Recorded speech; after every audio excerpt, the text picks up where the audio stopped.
pour les personnes qui ne connaissent pas le Seigneur, vous savez, le Seigneur, ce n'est pas ce qu'on vous annonce, ce n'est pas, on va dire, des contes de fées. On vous annonce un Christ vivant et ressuscité. Parce que, quelque part dans notre vie, chacun d'entre nous, un jour, on a entendu parler de la croix, de ce que Christ a fait, les guérisons, les résurrections. Tous, à un moment de notre vie, nous avons entendu que Christ est vivant. Et tout simplement, ce n'est pas parce que vous êtes non-croyant que Dieu ne vous aime pas. Dieu attend le moment prévu de toucher votre vie, de transformer votre vie. Nous, on n'est pas là à vous bourrer la tête, comme dira ce frère, que Dieu le bénisse, ni avec les versets, ni avec les chapitres, parce que ça, c'est bon pour la tête. Mais ce qui est bon pour nous, pour notre cœur, c'est la parole. La parole de Dieu, elle est puissante. La parole de Dieu, c'est celle qui transforme. Comment nous pouvons vous témoigner d'un Dieu qui est vivant et par lui uniquement nous pouvons être sauvés. J'ai été non-croyant moi aussi. J'ai été aveuglé durant des années à travers les croyances qu'on a reçues dès notre enfance. Mais ce n'était pas pour autant qu'on connaissait Dieu et on croyait de cette façon-là. On est arrivé à un moment où Dieu s'est réellement révélé à notre vie, parce que Dieu, c'est une personne et non pas un conte de fées. Nous, ce qu'on vous annonce, c'est la puissance de la parole de Christ. On a beau à vous témoigner, à vous prouver A plus B, mais nous n'avons aucune puissance de toucher votre cœur et de vous transformer. Celui qui va prendre le relais, c'est le Saint-Esprit. Bien des gens aujourd'hui sont tellement préoccupés par les soucis de la vie qu'ils ne laissent pas de place à leur futur. Quand je dis futur, je suis en train de parler de l'au-delà. Vous savez ce que Dieu a fait à nous? Il nous a créés corps, âme et esprit.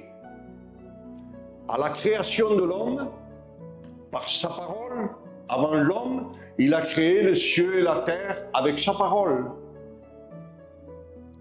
Mais nous sommes une création parfaite de Dieu. Parce que Dieu nous a formés avec ses mains. De la poussière de la terre, il nous a créés. Il nous a donné cette forme que nous avons aujourd'hui. Et ce qu'il est venu nous inculquer, c'est pour ça qu'il est dit dans le livre de la Genèse, créons l'homme à notre image. C'est pour ça qu'aujourd'hui nous avons l'âme qui est le souffle de vie et l'esprit qui appartient à Dieu. Parce que Dieu, comment peut parler avec nous? À travers l'esprit. Et même que tu sois non-croyant, ton âme et ton esprit appartiennent à Dieu. Et sache qu'un jour, ton âme et ton esprit vont quitter ton corps. Chacun d'entre nous, nous devons partir, quitter cette terre bon ou méchant. Mais pour le mauvais qu'on aurait on aura fait, le prix qu'il y aura à payer, vous vous imaginez que l'âme et l'esprit, c'est Dieu qui l'a créé? Et je pourrais dire, quelle peine, Seigneur, que Dieu ait créé ton âme et ton esprit et ils ne repartent pas auprès de lui.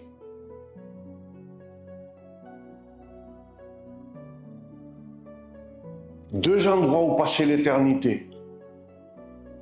Je ne dis pas ça pour faire peur, mais je te parle d'une réalité.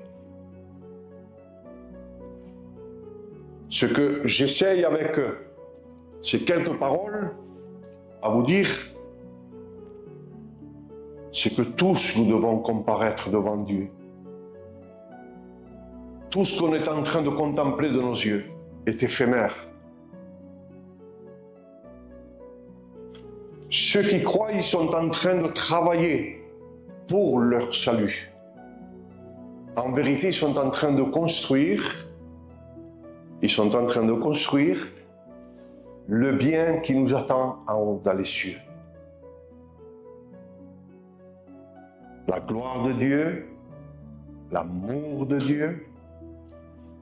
Et bien sûr, pour ceux qui n'auront pas peut-être ce privilège, on parle de Jésus, c'est vrai qu'il est amour. Le verset le plus récité, Jean 3,16, car Dieu a tant aimé le monde, qu'il a donné son Fils unique, afin que quiconque y croie ne périsse point, mais qu'il ait la vie éternelle. Dans ce quiconque tu te trouves, peu importe qui tu sois, peu importe ta nationalité, tu as été créé à l'image de Dieu. Mais sache que ton futur, ta destinée est compromise si tu ne t'approches pas de Dieu. Lui seul peut te convaincre. Nous, on peut t'encourager, mais le Saint-Esprit va agir. Une seule décision. Imagine-toi 2 secondes. Si ce que je suis en train de te témoigner est un mensonge, que c'est un conte de fées que je suis en train de t'annoncer, qu'as-tu à perdre en réalité? Oui, peut-être 5 minutes de ton temps,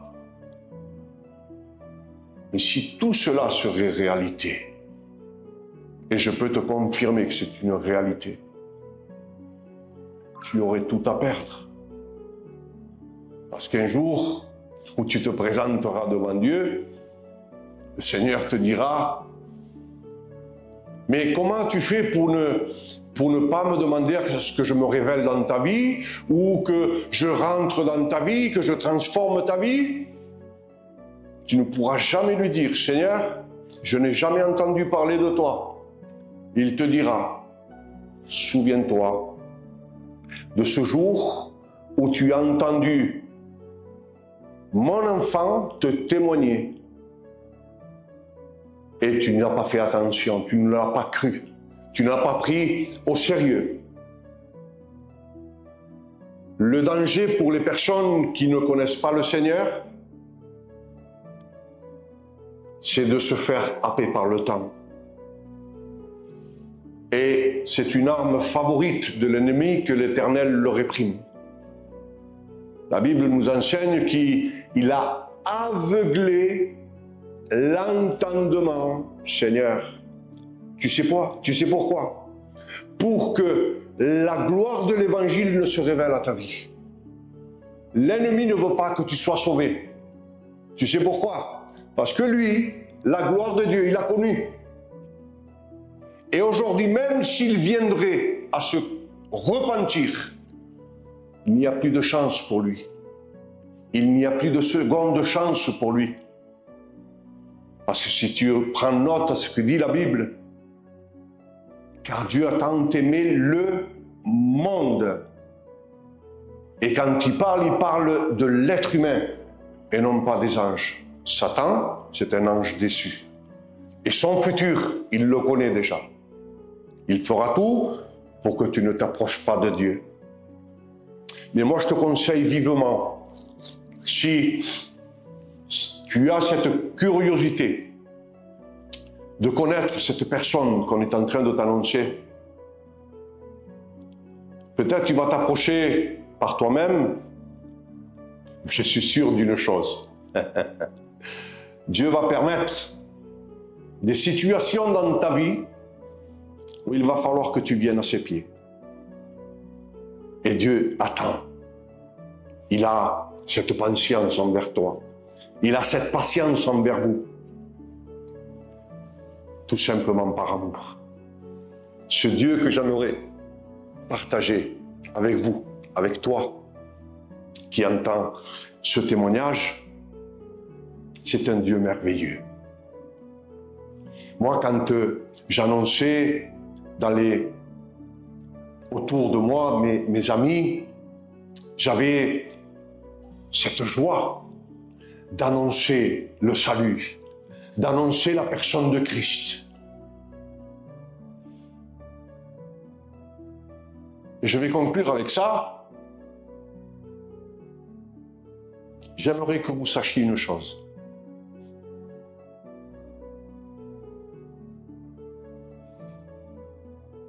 On ne fait pas cela pour attendre un merci. Je ne fais pas cela pour recevoir en retour.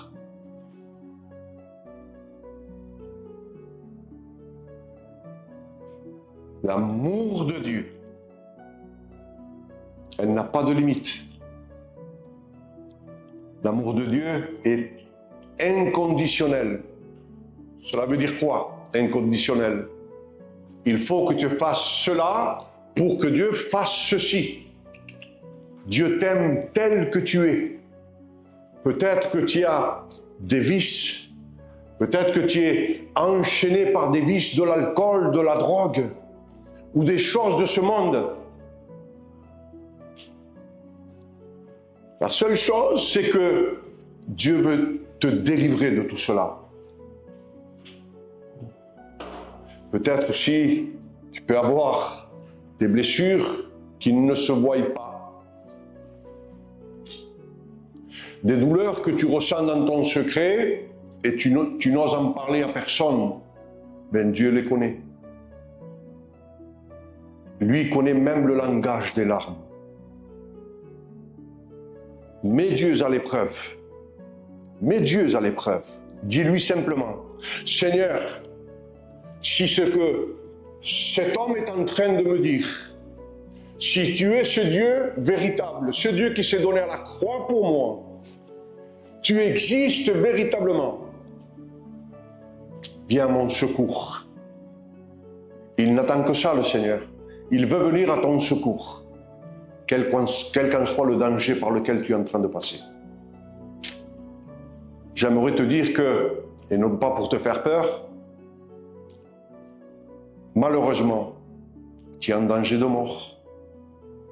Quand on parle de la mort, dans la parole de Dieu, veut dire sommeil, dormir. Ce n'est pas la mort physique, mais c'est la mort spirituelle. Et ce que Dieu veut faire naître en toi, c'est cette vie spirituelle. Que Dieu vous bénisse et permette qu'à travers ce témoignage, eh bien, Dieu puisse bénir des vies et transformer des cœurs.